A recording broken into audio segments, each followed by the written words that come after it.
काश्मीरच्या पहलगाम येथे पर्यटकांवर झालेल्या हल्ल्यात दहशतवाद्यांकडून विशिष्ट धर्माच्या लोकांना टार्गेट केलं गेलंय। त्यात विशेषतः पुरुषांना मारल्या गेलं।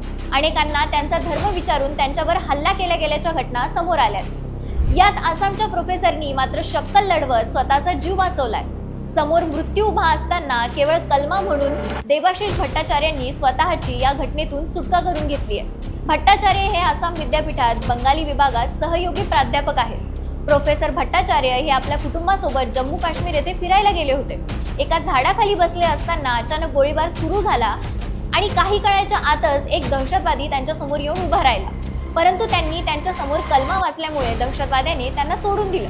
अंगावर शहारा आणणारा हा प्रसंग प्रोफेसर भट्टाचार्य यांनी सांगितलाय। त्यामुळे बुद्धीच्या ताकदीवर त्यांनी स्वतःला पुन्हा नव्याने जन्म दिलाय असंच म्हणावं लागेल।